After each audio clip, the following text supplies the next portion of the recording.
અમરેલી જિલ્લાના ધારી તાલુકાની ચલાલા નગરપાલિકામાં ભાજપમાં આંતરિક ભડકો સર્જાયો છે।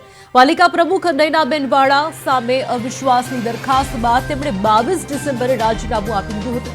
ત્યારબાદ પ્રાંત અધિકારીની અધ્યક્ષતામાં યોજાયેલી સામાન્ય સભામાં ઉપપ્રમુખ પ્રવીણ માલવિયા સામે પણ અવિશ્વાસની દરખાસ્ત લાવવામાં આવી હતી, પરંતુ 24માંથી હાજર રહેલા 19 સભ્યોએ ઉપપ્રમુખના પક્ષમાં મતદાન કરતા તેઓ યથાવત રહ્યા। ચલાલા નગરપાલિકાની તમામ 24 બેઠકો ભાજપ પાસે હોવા છતાં પ્રમુખ સામે અવિશ્વાસની દરખાસ્ત બાદ રાજીનામું આપતા ભાજપના આંતરિક મતભેદો ખુલ્લા પડ્યા હતા। ઉપપ્રમુખ સામેની દરખાસ્ત નિષ્ફળ જતા હવે નવા ઉપપ્રમુખની પસંદગી અંગે અટકળો તેજ બની છે, જ્યાં જિલ્લા કલેક્ટરે રિપોર્ટ મોકલ્યા બાદ આગમી સામાન્ય સભા બાદ નવા પાલિકા પ્રમુખની પસંદગી થશે।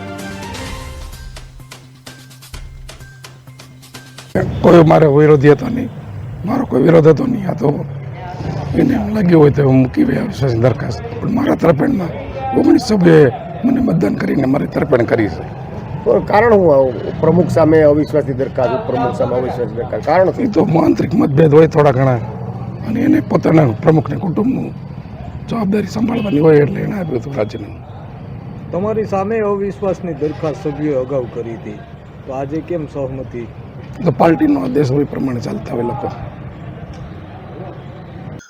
ચલાલા નગરપાલિકા ખાતે નગરપાલિકાના સભ્યો દ્વારા પ્રમુખ તેમજ ઉપપ્રમુખ શ્રી વિરુદ્ધ અવિશ્વાસની દરખાસ્ત કરવામાં આવેલ હતી, જે અનુસંધાને પ્રમુખ શ્રી તેમજ ઉપપ્રમુખ શ્રી દ્વારા આ બાબતે સામાન્ય સભા ન બોલાવતા માનનીય કલેક્ટર સાહેબ દ્વારા આ બાબતે ખાસ સામાન્ય સભાનું આયોજન કરવામાં આવેલ હતું, જે અનુસંધાને અધ્યાસી અધિકારી તરીકે પ્રાંત અધિકારી શ્રી ધારીની નિમણૂક કરવામાં આવેલી હતી, જે અનુસંધાને આજ રોજ તારીખ 24/12/2025 12 કલાકે નગરપાલિકા કચેરી ખાતે અવિશ્વાસની દરખાસ્તની બાબતની માનનીય કલેક્ટર સાહેબની સૂચના અન્વયે ખાસ સામાન્ય સભાનું આયોજન કરવામાં આવેલ હતું, જે અનુસંધાને કુલ નગરપાલિકાના 24 સભ્યો પૈકી 19 સભ્યો હાજર રહેલ હતા।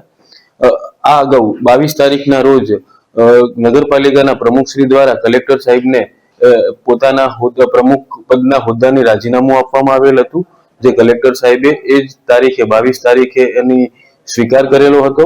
તેથી આજની મીટિંગમાં પ્રમુખ શ્રી સામેની અવિશ્વાસની દરખાસ્તની કોઈ કાર્યવાહી કરવાની રહેતી નથી, તેમજ ઉપપ્રમુખની સામે અવિશ્વાસની દરખાસ્ત બાબતે ટોટલ 24 સભ્યોમાંથી 19 સભ્ય હાજર રહેલ હતા, અને આ દરખાસ્તના અનુસંધાને તમામ હાજર રહેલ 19 સભ્યોએ અવિશ્વાસની દરખાસ્તની વિરુદ્ધમાં મતદાન કરેલ, એટલે કે ઉપપ્રમુખશ્રીને એમના હોદ્દા ઉપર ચાલુ રાખવા માટે મતદાન કરેલ છે। આથી ઉપપ્રમુખશ્રી ચલાલા નગરપાલિકા ખાતે ઉપપ્રમુખશ્રી પોતાનો હોદ્દો યથાવત રહેશે।